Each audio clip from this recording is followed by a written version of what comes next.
Here's what banks don't want you to know. When you deposit $100, they can legally turn it into 1,000. And no, I'm not talking about interest or investment returns. I'm talking about something way more insane that's happening right now with your money. Stick around, because what I'm about to show you will completely change how you see every bank account you own. Look, I know talking about banking sounds boring. Trust me, I get it. But this isn't some dry lecture about financial regulations. This is about understanding a system that directly affects your wallet, your savings, and honestly, the entire economy. And once you see how this works, you won't be able to unsee it. So let's break down this magic trick that banks have been pulling off for decades. Imagine this. You walk into a bank and deposit $100. You feel good about it. Your money is safe, right? It's sitting there in your account, waiting for you whenever you need it. But here's the thing, that money isn't actually sitting there. In fact, the bank is using your $100 to create $900 more out of thin air, and they're doing it completely legally. This is called fractional reserve banking, and it's the foundation of our entire financial system. But most people have no idea it exists, and that's a problem. Because when you don't understand how money actually moves through the system, you can't protect yourself when things go wrong. And trust me, things can go very wrong. So let's start from the beginning. How does this whole thing actually work? When you deposit money into your bank account, you probably think the bank just stores it in a vault somewhere with your name on it. But that's not what happens. The moment your money hits that account, the bank is allowed to lend most of it out to other people. They only have to keep a small fraction in reserve. Hence the name, fractional reserve banking. Let's say the reserve requirement is 10%. That means if you deposit $100, the bank only needs to keep $10 on hand. The other $90, they can lend it out to someone else. Maybe someone taking out a loan to buy a car or start a business. Now here's where it gets wild. That person who borrowed your $90 doesn't just stuff it under their mattress. They spend it. Maybe they buy that car from a dealership. The dealership then takes that $90 and deposits it into their bank account. And guess what? The bank can now lend out 90% of that $90. That's $81 more created and loaned out. This process keeps repeating. The $81 gets spent, deposited, and 90% of it gets loaned out again. Then that amount gets spent and deposited, and the cycle continues. By the time this chain reaction is done, your original $100 deposit has turned into about $1,000 circulating in the economy. $100 became $1,000. That's a 10 times multiplier. And it all started with your single deposit. Now you might be thinking, okay, that sounds kind of smart. It helps people get loans and keeps money moving through the economy. And you're not wrong. This system does allow banks to provide credit to businesses and individuals who need it. It fuels economic growth. It helps people buy homes, start companies, and invest in their futures. But here's the catch. This system only works if everyone trusts it, and that trust is more fragile than you think. Let's talk about what happens when that trust breaks down. Imagine a rumour starts spreading that your bank is in trouble. Maybe they made some bad loans, or maybe there's just panic in the air. People start worrying, and when people worry about their money, they do one thing. They go to the bank and try to withdraw it. Now remember, the bank only kept 10% of your deposit in reserve. The rest was loaned out. So if everyone shows up at the same time demanding their money back, the bank doesn't have it. They can't give everyone their money because it doesn't exist in the vault. It's out there in the economy, tied up in loans and investments. This is called a bank run. And when it happens, it can destroy a bank in hours. We've seen this happen throughout history. The Great Depression in the 1930s was fueled by massive bank runs. People panicked, rushed to withdraw their money, and banks collapsed left and right. Thousands of banks failed, and people lost their life savings. Even in recent history, we've seen this play out. In 2008, during the financial crisis, there was a run on Northern Rock, a major bank in the UK. People lined up outside branches trying to get their money out. The images were all over the news. It was chaos. The bank eventually had to be nationalised by the government just to stop the panic. And it's not just old history or faraway countries.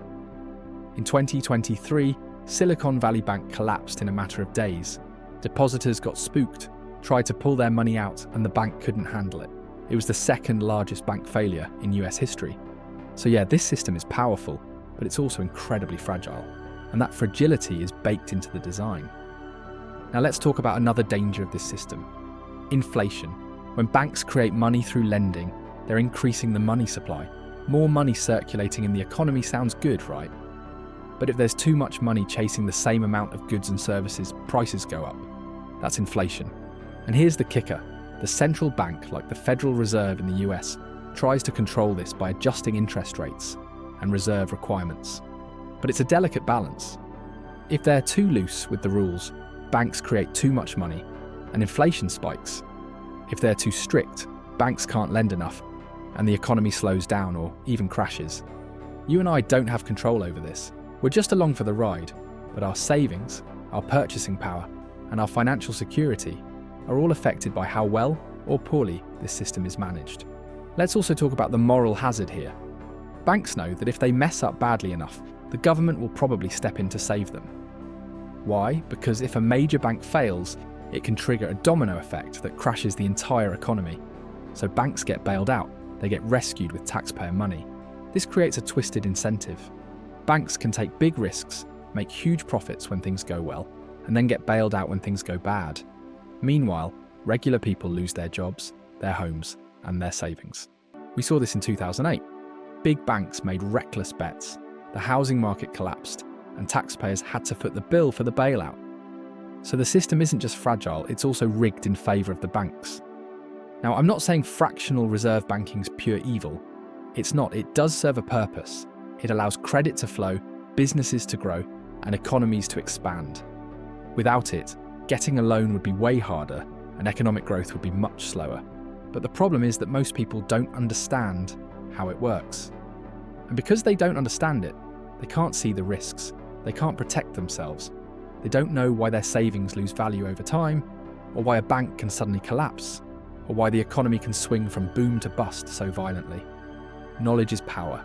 And in this case, understanding how money is created and how banks operate gives you the power to make smarter decisions with your own finances. So what can you do about all this? First, diversify where you keep your money. Don't put all your eggs in one basket. Spread your savings across different banks, different types of accounts, and even different assets like stocks, bonds, or real estate. Second, understand FDIC insurance if you are in the US, or whatever deposit insurance exists in your country.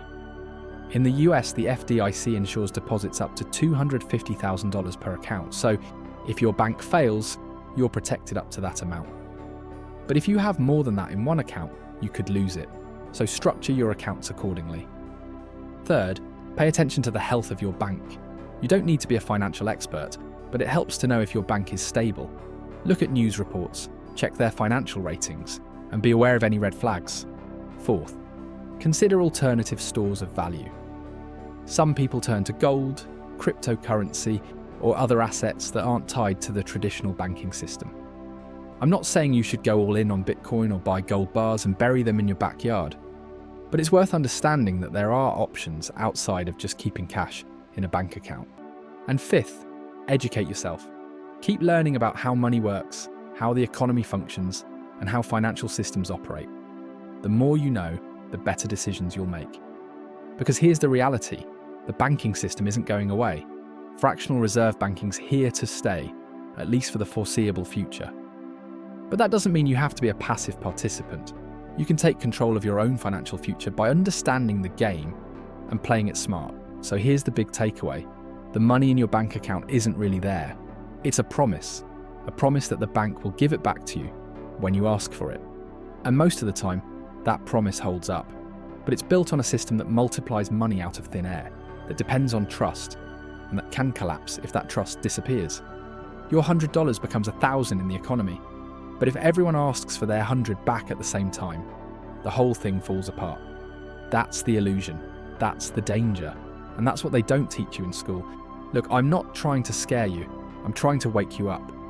The banking system is a tool, and like any tool, it can be used well or it can be misused. It can build wealth or it can destroy it. And the difference often comes down to whether people understand how it works. You now know more than most people about how banks turn $1 into 10. You know about fractional reserve banking, bank runs, inflation, and moral hazard. You know the risks and you know some ways to protect yourself. So use that knowledge. Don't just let your money sit in a bank account and hope for the best. Be intentional. Be strategic. And most importantly, keep learning. If this opened your eyes, hit subscribe so you don't miss the next one.